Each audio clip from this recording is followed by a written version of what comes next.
You've been performing, not consciously, but somewhere inside, there's been this quiet calculation. If I pray more, maybe God won't be disappointed. If I do enough good, maybe the shame will finally go away. If I stay consistent this time, maybe I can outpace the thing that still haunts me.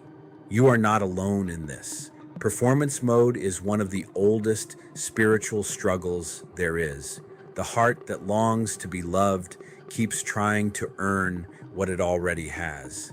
Tonight, I want to sit with you in this, not rush you out of it. Just name it first, because there is a word in the ancient Aramaic scriptures that speaks directly to the part of you that is tired of performing. The language of the Peshitta, the Aramaic Bible of the Eastern Church, has been read, sung, and prayed continuously for nearly 2,000 years by Assyrian Christians, by Chaldean communities, by Syriac Orthodox, Maronite, Syriac Catholic churches. This is not a reconstructed language. This is a living tradition, and it has carried these words from the first century to tonight. When the Gospel of John was written, a specific word was chosen for what Jesus carried into the world. In Greek, it became charis. In English, it became grace. But in Aramaic, Taybutha. The root of this word, TB, means good, inherently good. Not good because of what surrounds it. Not good conditionally. Good because goodness is its nature. Taybutha is not grace that flows when you qualify. It is the goodness of God, freely and continuously directed towards you, because that is who God is. John 1:14 says it this way: "The Word became flesh and dwelt among us, and we beheld his glory, the glory of the only Son of the Father, full of grace and truth." Full of Taybutha. Not mostly full, not full when you've done enough. Full. And then a few verses later, verse 17 says, "For the law was given through Moses, but grace and truth came through Jesus Christ." Moses gave the law, the framework of what ought to be. Jesus brought Taybutha, the gift of what you could never achieve on your own.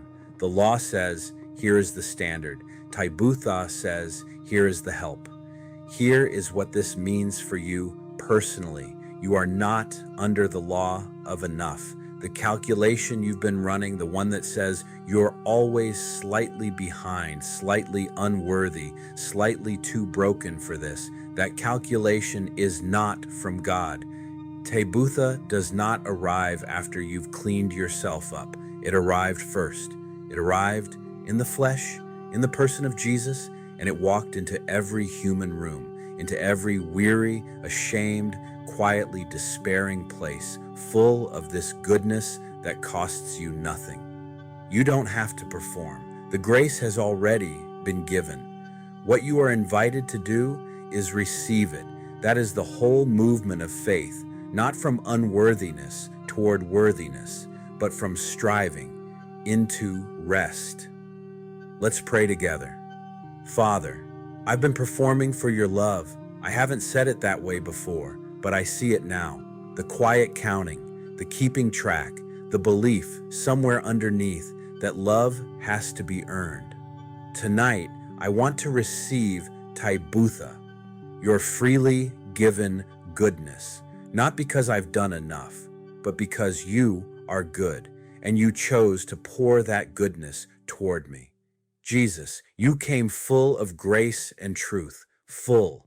There was no moment when you held grace back because I didn't qualify. Let me believe that tonight.